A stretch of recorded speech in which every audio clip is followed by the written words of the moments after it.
There's a lot of different ways to use social media.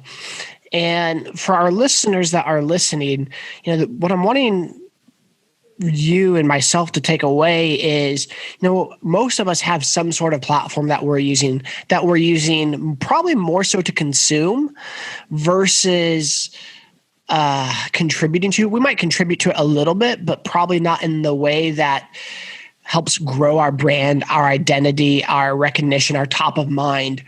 And so how do we go from being a person that consumes a lot to being an individual that is a producer? And, yeah, good. Go ahead. And then what platforms should we be using?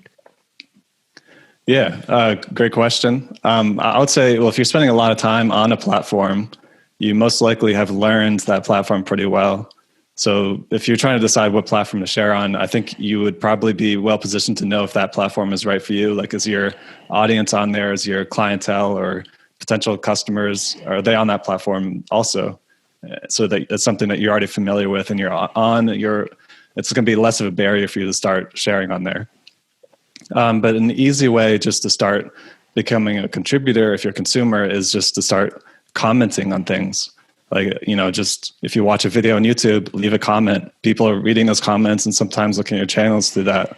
If you're on LinkedIn, read something, leave a comment. Those comments go much further than hitting the like button. Your network will see those comments and see that now you're a contributor. Even just for leaving a comment on their feed, they're going to see that you left a comment on some post, and they're going to see the comment first, and then they'll see the post that you commented on, sort of showing you as a contributor.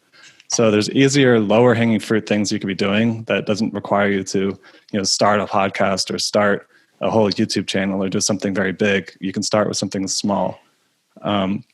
And as far as choosing the platform, I think you have to, know what you're passionate about, like which one that would fit what you're sharing, what you're comfortable with sharing. Like for me, when I started my podcast, I was very uncomfortable sharing. So I did a podcast because it was audio only.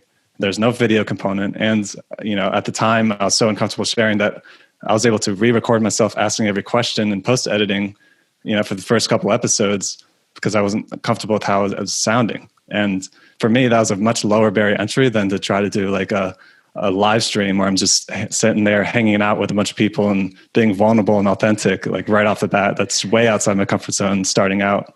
So you also got to figure out what you're comfortable with, see like where you can push yourself to get to, and then know that, you can slowly build up and then grow into other things as you keep going.